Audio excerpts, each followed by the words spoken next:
হয় চেয়াৰমেন আলী আহমেদ ডাঙৰীয়া, ইতিমধ্যে দেখা পোৱা গৈছে যে 17 দিন পাছত জে পি নাড্ডা আহিছে। কেৱল আশ্বাস দি গৈছে। বিজেপিৰ কোনো ৰাষ্ট্ৰীয় কোনো নেতাও আহি পোৱা নাই, লগতে কংগ্ৰেছৰ কোনো ৰাষ্ট্ৰীয় নেতাও অহা নাই। গতিকে কেৱল ইলেকশ্যন আহিলেহে মনত পৰে নেকি এইসকল ৰাষ্ট্ৰীয় দলবোৰৰ শীৰ্ষ নেতৃত্বৰ অসমলৈ। এইটোতো আজি নতুন নহয়, অতীতৰ পৰা চলি আহিছে। নৰ্থ ইষ্টক তেওঁলোকে কোনো গুৰুত্ব নিদিয়ে। মূল কাৰণটো হ'ল আমাৰ ইয়াতে এম পি কম, তেওঁলোকে ইউ পি আদি ৰাজ্যবোৰক যি গুৰুত্ব দিয়ে আমাক নিদিয়ে। এতিয়া প্ৰধানমন্ত্ৰী অমিত শ্বাহ আদি তেওঁলোকে আহা নাহাটো বেলেগ কথা, কিন্তু তেওঁলোকে এটা মুখৰ মাত এষাৰি আমি শুনিবলৈ পোৱা নাই দেখোন। ইমান দুৰ্যোগ, এনেকুৱা দুৰ্যোগ কেতিয়াও উজনিত বোধহয় পোৱা নাছিলে। 100টামান মৃতদেহ ওলালে। নিয়মমতে এই দুৰ্যোগটো হোৱাৰ 19 জুলাই হৈ গ'ল। 20 জুলাই 21 জুলাইৰ ভিতৰত তেওঁলোকে এটা ষ্টেটমেণ্টে দিব লাগিছিলে, সেইবোৰো কৰা নাই। আৰু তাতোকৈ ডাঙৰ কথা, কোনো বিশেষ সাহায্যও নাই।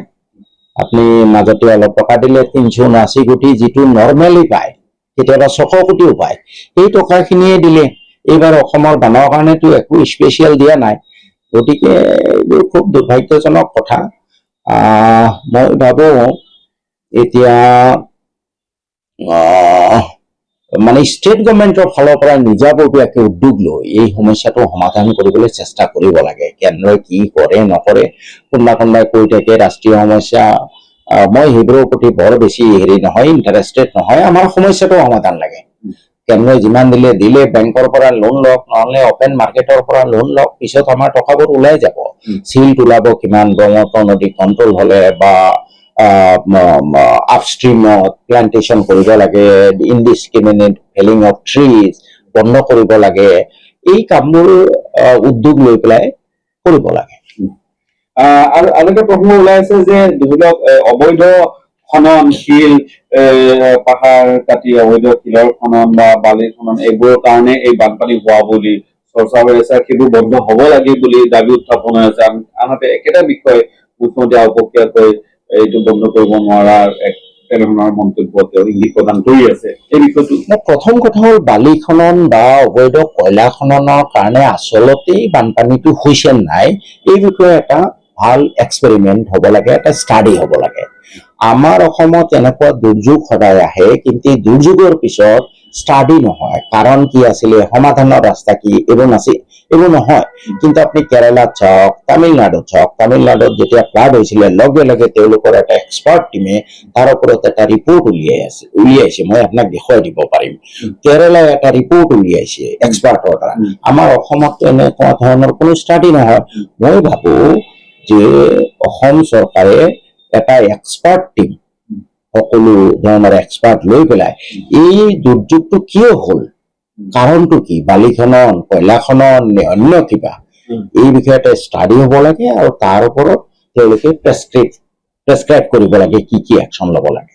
প্ৰসংগ খুব চৰ্চালৈ আহিছে। নগাঁও ডিচিৰ এটা প্ৰসংগ কথা ওলাই আছে যে তেওঁ চাকৰিৰ পৰা পদত্যাগ কৰিব, ডিআৰএছ ল'ব, আৰু লোৱাৰ পাছত তেওঁ বিজেপিৰ প্ৰতীকত নগাঁও লোকসভা উপ নিৰ্বাচনত তেওঁ অংশগ্ৰহণ কৰিব।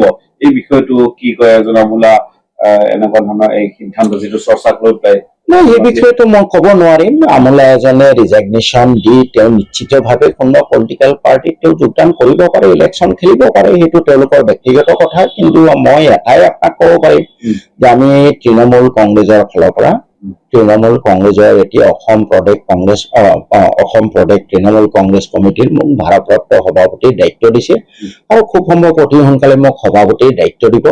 মোৰ এতিয়া প্ৰাইমাৰী টাৰ্গেট হ'ল অসমত তৃণমূলৰ বেছটো শক্তিশালী কৰা, আৰু তাৰ কাৰণে নগাঁও পাৰ্লিয়ামেণ্টাৰী বাই ইলেকশ্যন যিটো হ'ব, তাৰ পৰাই আমাৰ যুদ্ধ আৰম্ভ হ'ব। আমি অতি ভাল কেণ্ডিডেট এজন বিচাৰি আছো, আৰু নগাঁৱত আমি খুব ভাল ফাইট দিম। নগাঁৱত কংগ্ৰেছেও তেওঁলোকৰ প্ৰাৰ্থী দিব, আৰু বিজেপিও প্ৰাৰ্থী দিব, AIUDIFৰ প্ৰাৰ্থী দিব। গতিকে কিবা মিত্ৰতা হোৱাৰো চান্স আছে নেকি, বা আপোনালোকে হেৰি কৰিব? চাওক, নগাঁৱত পাৰ্লিয়ামেণ্টাৰী ইলেকশ্যন লৈ কংগ্ৰেছেতো আমাৰ লগত মিত্ৰতা নকৰে। এনেকুৱাটো নহয় আমি উপযাচি গৈ মিত্ৰতা কৰি তেওঁলোকক চিটটো এৰি দিম, সেইটো হ'ব নোৱাৰে। আমি মুঠতে নগাঁও পাৰ্লিয়ামেণ্টাৰী বাই ইলেকশ্যনত তৃণমূল কংগ্ৰেছৰ ফালৰ পৰা প্ৰাৰ্থী দিম, আৰু আমি জিকিবলৈকে চেষ্টা কৰিম, যাতে পৰৱৰ্তী সময়ত 29ত আমি 3টা পাৰ্লিয়ামেণ্টাৰী চিটত ইলেকশ্যন খেলাৰ কথা চিন্তা চলাই। আৰু যোৱা নিৰ্বাচনত আপোনালোকে নিশ্চয় গম পাইছে যে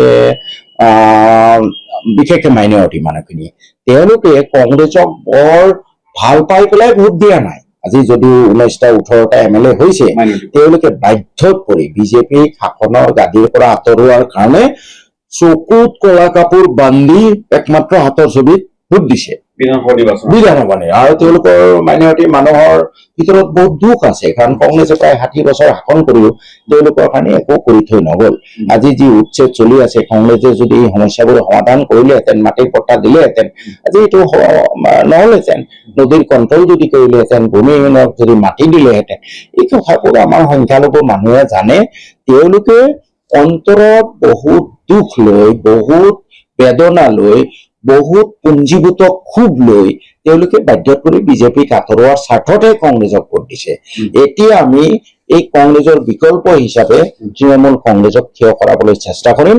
আৰু আপোনালোকে নিশ্চিন্ত থাকক, 2031 আমাৰ কাৰণে খুব ভাল হ'ব। আমি আশা কৰিছো অন্ততঃ 20টামান চিট আমি জিকিম। আৰু নগাঁও লোকসভা নিৰ্বাচন নিশ্চিতভাৱে আমি খেলিম। অতি ভাল কেণ্ডিডেট এজন, গ্ৰহণযোগ্যতা থকা কেণ্ডিডেট 2-3জনৰ আমাৰ লগত যোগাযোগত আছে, তাৰে এজনক প্ৰাৰ্থী দিম, এইটো আজিয়ে নিশ্চিত কৰি দিলো।